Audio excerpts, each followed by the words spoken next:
Welcome to Mexico Unexplained, where we will explore the magic, the mysteries, and the miracles of Mexico. This series presents information based partly on theory and conjecture.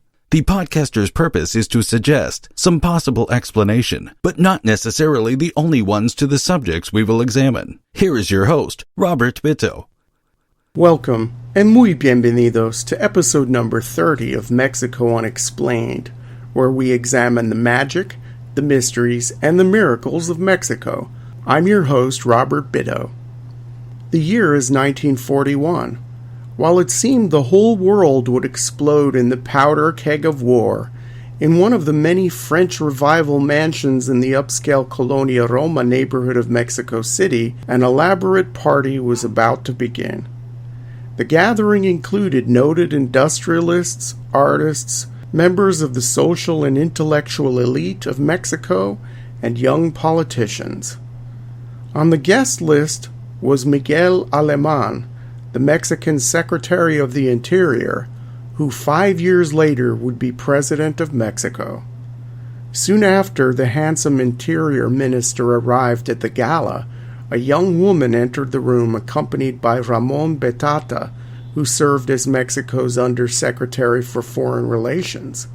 The platinum-blonde young woman, who instantly commanded the attention of the entire party, was Hilde Kruger, a German-born movie actress who had recently arrived in Mexico via Hollywood. The future president of Mexico, Alemán, whose name in Spanish ironically means German, finally caught the attention of this Teutonic goddess and stole a few moments away to chat with her privately. To Hilda, the influential man before her was just another person of power to add to her ever-growing circle, and the party was just another lavish event on her social calendar. She smiled, sipped her drink, and chatted flirtatiously with the future president. After many years of research from history buffs and cinematic biographers, Hilde Kruger's life still remains somewhat enigmatic. There are two sources with conflicting dates and places of her birth. In one, she was born in Cologne, Germany in 1912. Another source cites that she was born in Berlin in 1914. She did seem to spend her early childhood in Berlin, and as a teenager she became a stage actress. By the early 1930s, on the eve of the Nazis coming to power in Germany, the young Hilda distinguished herself as a budding film star and modeled for fashion magazines and cigarette cards. It was after Hilda's appearance in a 1934 film that she caught the eye of Joseph Goebbels, the Minister of Propaganda for the new Hitler government, who also controlled the German film industry. Goebbels cast the buxom blonde blue-eyed Kruger in propaganda films to promote the glory of the new Third Reich. But even a powerful man such as Goebbels was not immune to her charms. Goebbels' wife, Magda, knew of the affair between her husband and the young starlet, and not coincidentally, Hilda's roles in the German film industry dried up. Goebbels tried passing Hilda off to the Gestapo, the secret state police of National Socialist Germany, but she eventually caught the attention of the Abwehr, Germany's military intelligence agency. Hilda was personally recruited by Admiral Wilhelm Canaris, the head of the Abwehr. Canaris was no fan of the Nazis, but he was a German patriot, having distinguished himself in the First World War for saving his ship, the SMS Dresden, in a 1914 battle with the British in the South Atlantic called the Battle of the Falklands. Canaris would later be captured, and he escaped his captors after his ship ran aground in Chile's Juan Fernandez Islands. Canaris had a deep interest in Latin America, having spent most of his seafaring career in South American waters, and knew of the need to gather intelligence from this area of the world to help Germany. He had a plan for the beautiful and alluring Hilda. In 1940, after a brief sojourn in England, Hilde Kruger arrived in Hollywood.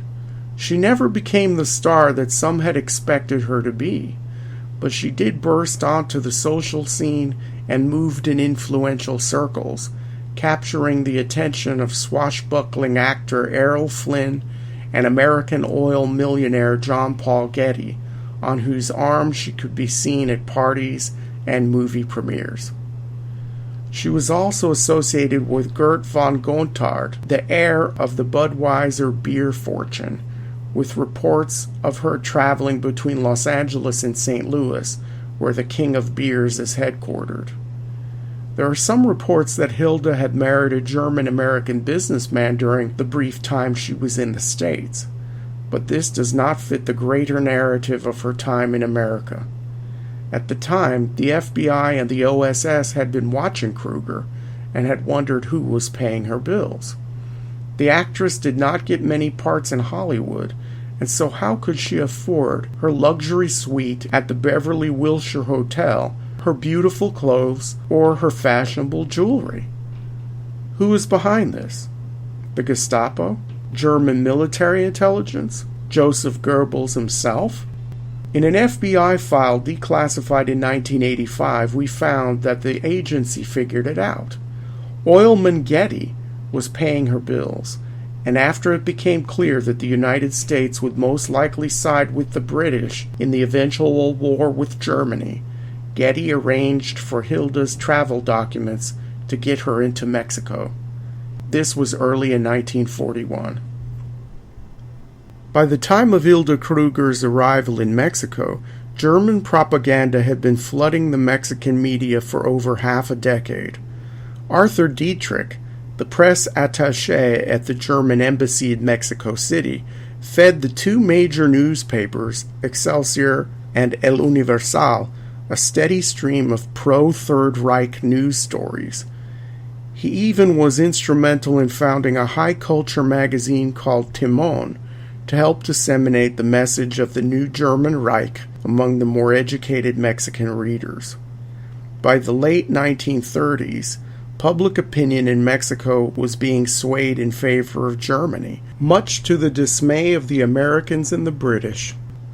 Scholars argue that one of the main reasons for the 1938 nationalization of Mexico's oil industry was due to pressure from Adolf Hitler and fascist Italy's Benito Mussolini.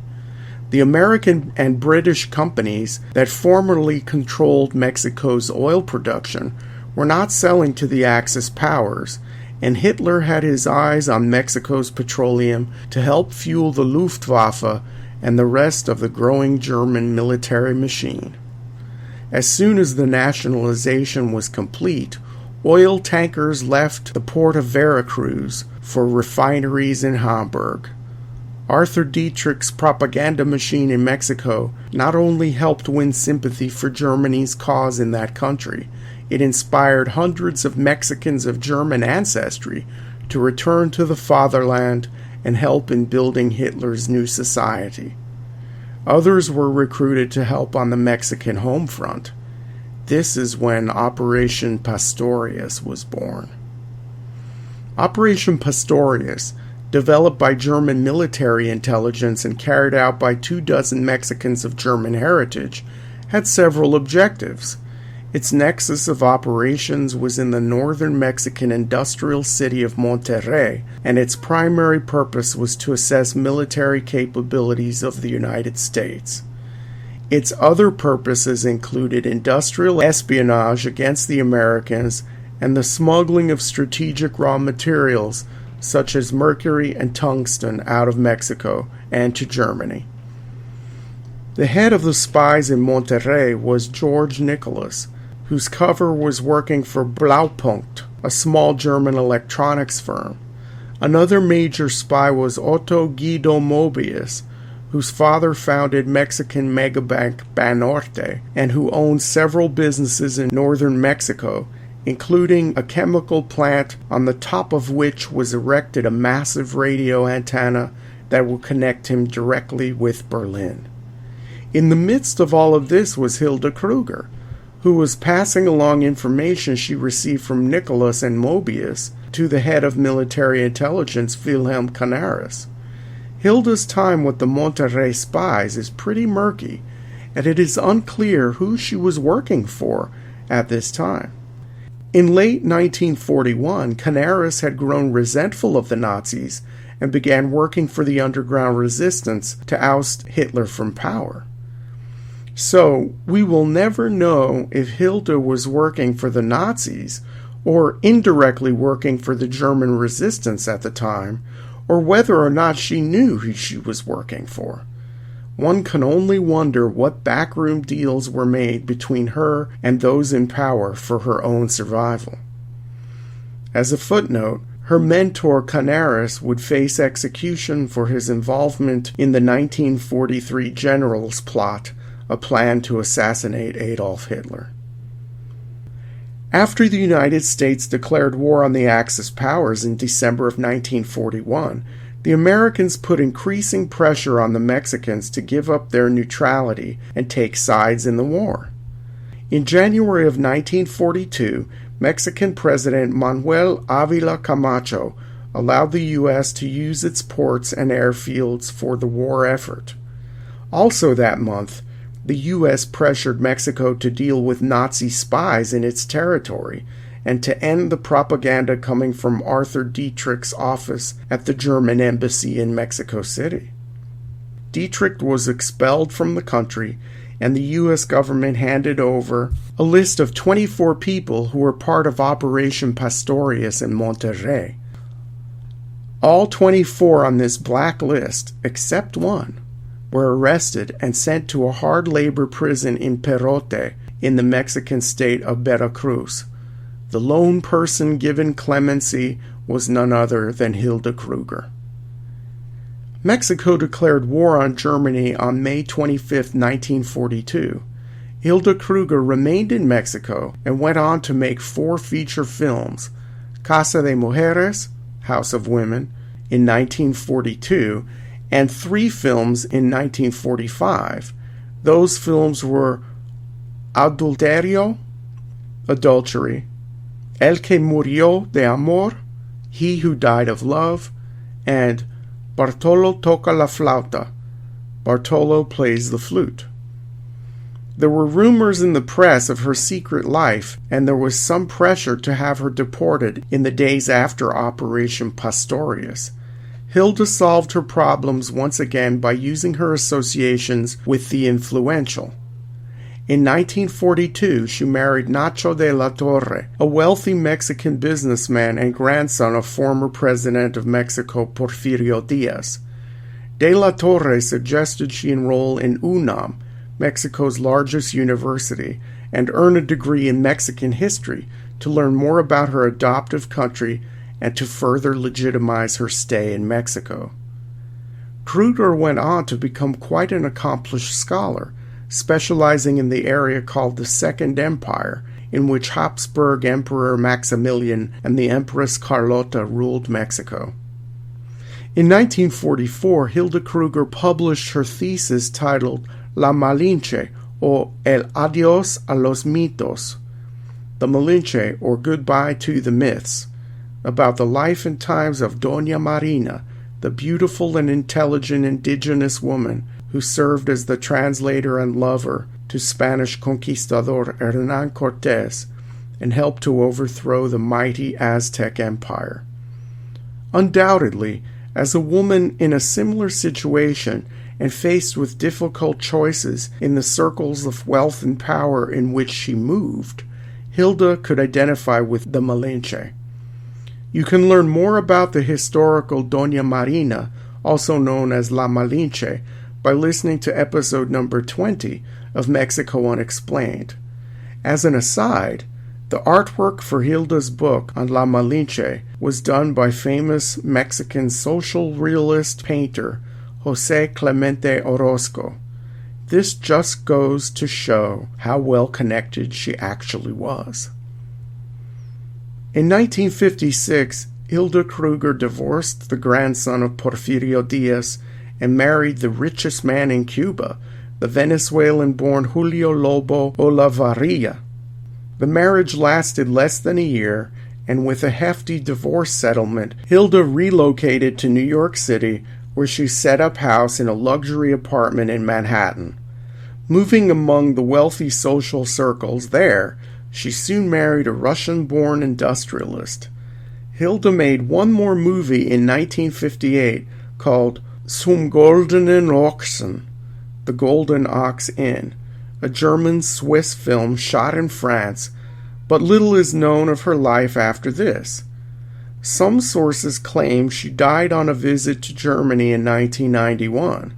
Another source claims that she died at the age of 94 in the year 2008 in Manhattan. There are so many discrepancies and missing pieces of Hilda's life, we may never know how or where she died, or what she was really up to during World War II. To this day, Hilde Krueger remains a somewhat delightful and fascinating enigma. Thank you once again for listening to another episode of Mexico Unexplained. Please follow us on Twitter, pull up our slideshows on YouTube, and check out our website, MexicoUnexplained.com, for references, photos, and illustrations. Please like us on Facebook for updates and news of new episodes. We appreciate your attention and welcome your comments and suggestions. Until next time, thank you and gracias. Thank you for listening to another episode of Mexico Unexplained with host Robert Bitto. For show summary, relevant links and commentary, please check out our website at mexicounexplained.com. Like us on Facebook and be a part of the conversation. Adios and hasta la vista.